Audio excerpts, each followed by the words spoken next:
People exclusive. Kozhikode നഗരത്തിലെ സുരക്ഷാ മാനദണ്ഡങ്ങൾ പാലിക്കാത്ത വൻകിട സ്ഥാപനങ്ങൾ പൂട്ടാൻ കളക്ടറുടെ ഉത്തരവ്. തീപിടുത്ത സുരക്ഷാ മാനദണ്ഡങ്ങൾ പാലിക്കാത്തതിനെ തുടർന്നാണിത്. വേണ്ടത്ര സുരക്ഷാ ക്രമീകരണങ്ങളില്ലാതെയാണ് ചില വൻകിട ആശുപത്രികളുടെയും ഫ്ളാറ്റുകളുടെയും പ്രവർത്തനം.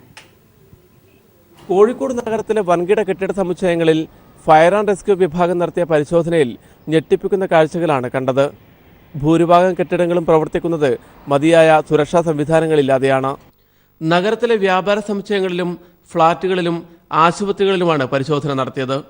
ഭൂരിഭാഗം കെട്ടിടങ്ങളിലും തീപിടുത്തം തടയാനാവശ്യമായ സുരക്ഷാ സംവിധാനങ്ങളില്ലെന്ന് സംഘം കണ്ടെത്തി. നഗരത്തിലെ വൻകിട കെട്ടിടങ്ങളിൽ അടിക്കടി ഉണ്ടാകുന്ന തീപിടുത്തത്തിന്റെ പശ്ചാത്തലത്തിലായിരുന്നു പരിശോധന.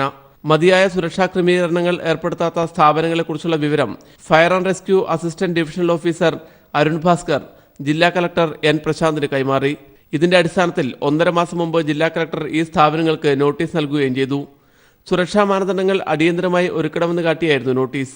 എന്നാൽ 2 സ്ഥാപനങ്ങളൊഴികെ മറ്റെല്ലാവരും കളക്ടറുടെ നിർദ്ദേശം അവഗണിച്ചു. ഇതേ തുടർന്നാണ് ഈ സ്ഥാപനങ്ങൾ അടച്ചുപൂട്ടാൻ കളക്ടർ ഉത്തരവിട്ടത്. Fire and rescue service assistant divisional officer Arun Bhaskar. നമ്മൾ ഫയർഫോഴ്സ് സർട്ടിഫിക്കറ്റ് കൊടുത്തു കഴിഞ്ഞാൽ അതിന് പിന്നെയും എക്സ്ട്രാ ക്യാബിൻ കെട്ടിത്തിരിക്കുക, അതുപോലെ ടെറസ് കെട്ടിയടയ്ക്കുക, സ്റ്റെയർ കേസ് ബ്ലോക്ക് ചെയ്യുക, ഫയർ എക്സിറ്റ് ബ്ലോക്ക് ചെയ്യുക, ബേസ്മെൻറ്റ് ഫ്ലോറുകൾ ബ്ലോക്ക് ചെയ്യുക, വേറെ മെറ്റീരിയൽ വെക്കുക. അപ്പോൾ അങ്ങനെയുള്ള പല കാര്യങ്ങൾ ചെയ്യുന്നതുകൊണ്ട് പ്രത്യേകിച്ചും ടൗണിലെ തീപിടുത്തം കൂടുന്നത്. അടുത്തയാഴ്ച തന്നെ അടച്ചുപൂട്ടൽ നടപടികൾ ആരംഭിക്കുമെന്ന് ജില്ലാ കളക്ടർ എൻ പ്രശാന്ത് പീപ്പിൾ ടിവിയോട് പറഞ്ഞു. PV കുട്ടൻ, കോഴിക്കോട്. 19 പുതിയ മന്ത്രിമാരെ ഉൾപ്പെടുത്തിയും 5 പേരെ പുറത്താക്കിയും കേന്ദ്രമന്ത്രിസഭ പുനഃസംഘടിപ്പിച്ചു. അടുത്ത വർഷം നിയമസഭാ തെരഞ്ഞെടുപ്പ് നടക്കാനിരിക്കുന്ന ഉത്തർപ്രദേശിൽ നിന്നും 3 മന്ത്രിമാരാണ് സത്യപ്രതിജ്ഞ ചെയ്ത് അധികാരമേറ്റത്. കേന്ദ്ര വനം പരിസ്ഥിതി മന്ത്രി പ്രകാശ് ജാവ്ദേക്കറിന് ക്യാബിനറ്റ് പദവി ലഭിച്ചു.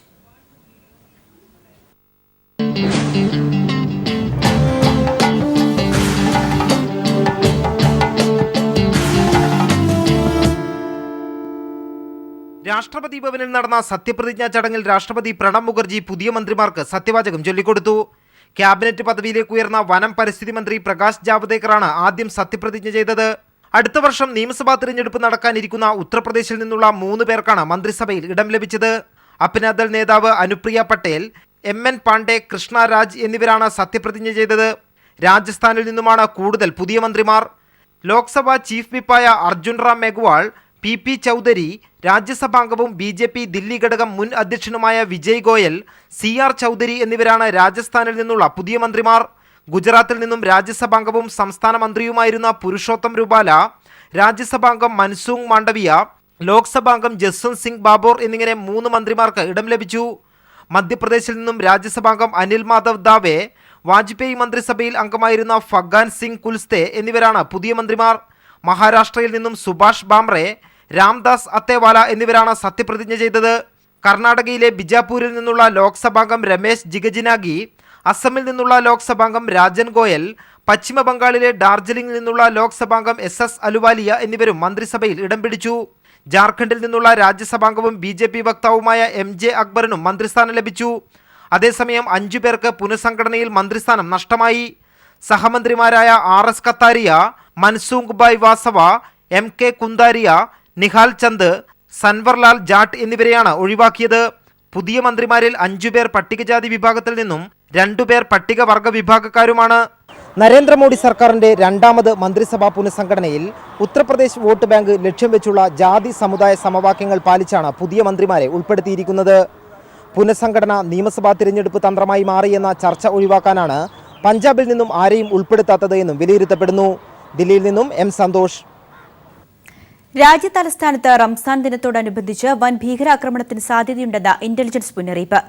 ഭീകരർ 3 വാഹനങ്ങളിലായി കശ്മീരിൽ നിന്ന് ഡൽഹിയിലേക്ക് കടന്നെന്ന സൂചനയിൽ ഡൽഹിയിൽ കനത്ത ജാഗ്രതാ നിർദ്ദേശം പുറപ്പെടുവിച്ചു.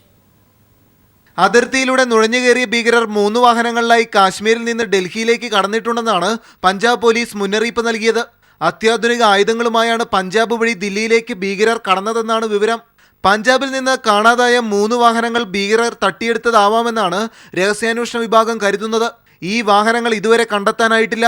നേരത്തെ പഞ്ചാബ് അതിർത്തി വഴി കടന്ന ഭീകരരാണ് പത്താൻകോട്ട് വ്യോമസേനാ താവളത്തിൽ രാത്രി ആക്രമണം നടത്തിയത്. അടുത്തിടെ കാശ്മീർ അതിർത്തി വഴിയുള്ള നുഴഞ്ഞുകയറ്റവും വർദ്ധിച്ചിരുന്നു.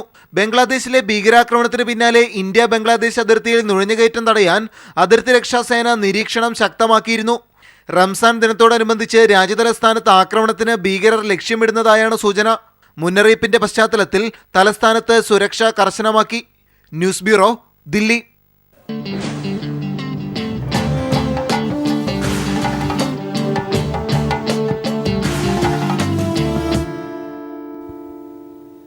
സൗദി അറേബ്യയിൽ 3 ചാവേർ സ്ഫോടനങ്ങൾ. ചാവേറുകളെ കൂടാതെ 4 സുരക്ഷാ ഭടന്മാർ കൂടി കൊല്ലപ്പെട്ടതായാണ് അനൌദ്യോഗിക വിവരം. ആക്രമണത്തിന്റെ ഉത്തരവാദിത്തം ആരും ഏറ്റെടുത്തിട്ടില്ല.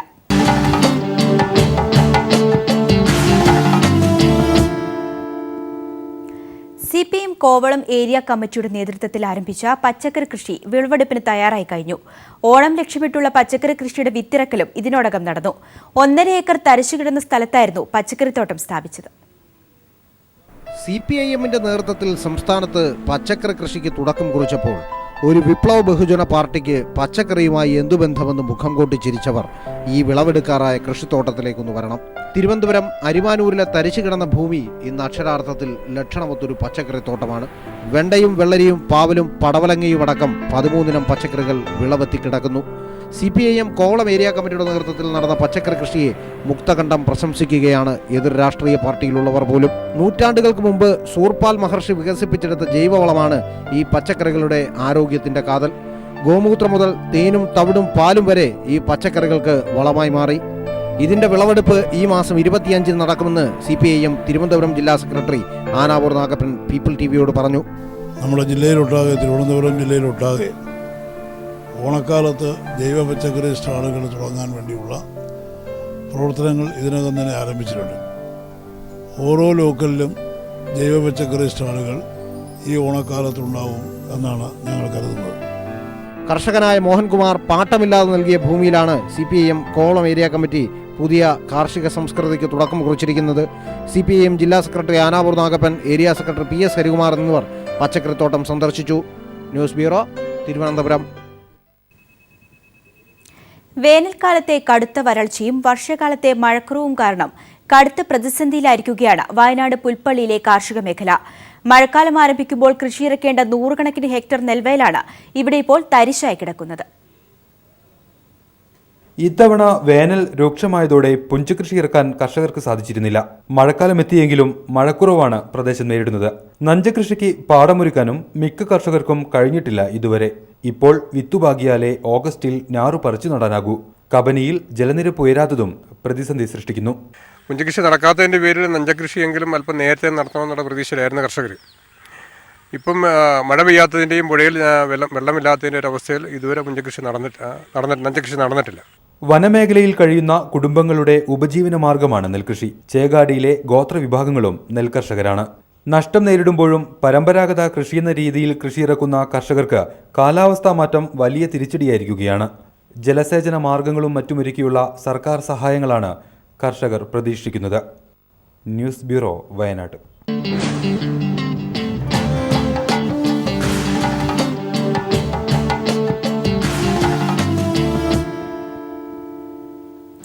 വ്യാഴത്തിന്റെ രഹസ്യങ്ങൾ കണ്ടെത്താൻ നാസ വിക്ഷേപിച്ച ജൂണോ പേടകം വ്യാഴത്തിന്റെ ഭ്രമണപഥത്തിലെത്തി.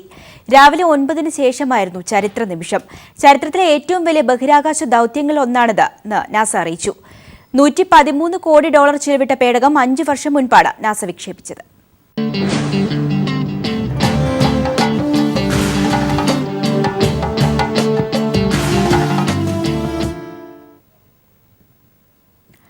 പയർവർഗ്ഗത്തിൽപ്പെട്ട സോയാബീൻ ഏറെ ആരോഗ്യഗുണമുള്ള ഒന്നാണ്. പോഷകപ്രദമായ ഈ ആഹാരം വിറ്റാമിനുകൾ, മിനറലുകൾ, പ്രോട്ടീൻ എന്നിവയാൽ സമ്പന്നമാണ്. സോയ മുടിയുടെയും ചർമ്മത്തിന്റെയും ആരോഗ്യത്തിനും ഏറെ ഗുണകരമാണ്. സോയാബീൻ കൊണ്ടുള്ള പ്രയോജനം എന്തെല്ലാമെന്ന് നോക്കാം. സോയാബീനിൽ അടങ്ങിയിരിക്കുന്ന വിറ്റാമിൻ ഇ ചർമ്മത്തിലെ മൃതകോശങ്ങളെ നീക്കം ചെയ്യാൻ സഹായിക്കും. ഇത് ചർമ്മത്തിന് ശോഭയും യൗവനതുല്യമായ കാഴ്ചയും നൽകും. സോയാബീൻ ആഹാരത്തിൽ ഉൾപ്പെടുത്തുന്നത് നഖങ്ങൾക്ക് ഉറപ്പ് നൽകും. കൂടാതെ ചെറിയ തിളക്കവും ലഭിക്കും. നഖത്തിലെ ഫംഗസ് ബാധയെ തടയാനും സോയാബീൻ സഹായിക്കും. കഷണ്ടി, മുടികൊഴിച്ചിൽ എന്നിവ തടയാൻ ഉത്തമമാണ് സോയ. സോയാബീൻ ഓയിൽ മുടി വളർച്ച കൂട്ടാൻ ഉപയോഗിക്കാം. സോയാബീൻ മുടിയിഴകളുടെ വളർച്ച വർദ്ധിപ്പിക്കുകയും കോശങ്ങളുടെ തകരാർ കുറയ്ക്കുകയും ചെയ്യും. മുടി കെട്ടുപിടിക്കുന്നത് തടഞ്ഞ് ആകർഷകമാക്കുന്നതിനും സോയാബീൻ സഹായിക്കും. സോയാബീനിലെ ഫൈറ്റോ ഈസ്ട്രജൻ ശരീരത്തിൽ കൂടുതൽ ഈസ്ട്രജൻ ഉൽപ്പാദിപ്പിക്കാൻ സഹായിക്കുകയും ചർമ്മത്തിലെ ചുളിവുകളും വരകളും കുറയ്ക്കുകയും ചെയ്യും. ഒരു മികച്ച മോയ്സ്ചറൈസർ കൂടിയായ സോയാബീൻ വരണ്ട പൊളിഞ്ഞടരുന്ന ചർമ്മത്തിന് പരിഹാരമാണ്. ഏത് തരത്തിലുമുള്ള ചർമ്മത്തിനും ഇത് ഫലപ്രദമാണ്. ചർമ്മത്തിൽ അധികമായുള്ള എണ്ണ നീക്കം ചെയ്യാനും സോയാബീൻ ഉപയോഗിക്കാം. News desk.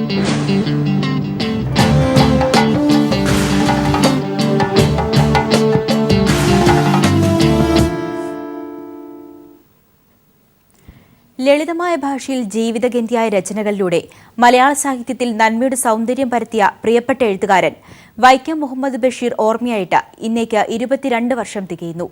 ബേപ്പൂർ സുൽത്താന്റെ ഓർമ്മകളിലൂടെ.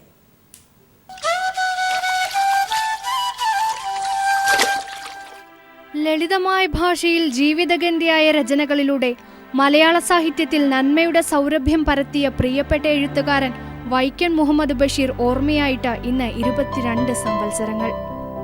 ഭാഷയുടെ ഉള്ളിൽ ഭാഷ സൃഷ്ടിക്കുക എന്ന അതുല്യ സർഗവൈഭവം പ്രകടിപ്പിച്ച എഴുത്തുകാരനായിരുന്നു ബഷീർ. അനുഭവങ്ങളുടെ അസാധാരണത്വവും തീഷ്ണതയും കൊണ്ട് തന്റെ രചനകൾക്ക് തനതായ ശൈലി തീർക്കുകയായിരുന്നു ആ മഹാപ്രതിഭ. കഥാഗതിയെയും കാലത്തെയും വെല്ലുവിളിച്ചുകൊണ്ട് അനുഭവങ്ങളുടെ തീഷ്ണതയിൽ നിന്നും അക്ഷരഗോപുരം പടുത്തുയർത്തുകയായിരുന്നു കണ്ണീരിനെയും പൊട്ടിച്ചിരിയാക്കിയ കലാകാരൻ. അനുഭവത്തിന്റെ ആഴങ്ങൾ ഖനനം ചെയ്ത വജ്രകണങ്ങൾ എന്നാണ് നിരൂപകർ ബഷീർ കൃതികളെ വിശേഷിപ്പിച്ചത്.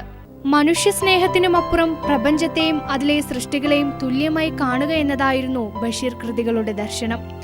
വിശപ്പിന്റെയും അസ്വാതന്ത്ര്യത്തിന്റെയും അനാഥത്വത്തിന്റെയും നാളുകളിലെ പൊള്ളിക്കുന്ന കഥകളാണ് ബഷീർ പറഞ്ഞത്. പക്ഷേ ഉള്ളിൽ കരയുമ്പോഴും പുറമേ ചിരിച്ചതിന്റെ വിങ്ങൽ അവയ്ക്കുണ്ടായിരുന്നു. വക്കിൽ രക്തം പൊടിഞ്ഞിരിക്കും വിധം ജീവിതത്തിൽ നിന്നും വലിച്ചു ചീന്തിയ ഏടുകളായിരുന്നു ഓരോ ആസ്വാദകനും ബഷീർ സാഹിത്യം. ആധുനിക മലയാള സാഹിത്യത്തിൽ ഏറ്റവും അധികം വായിക്കപ്പെട്ട കൃതികളുടെ രചയിതാവും ബഷീർ തന്നെ.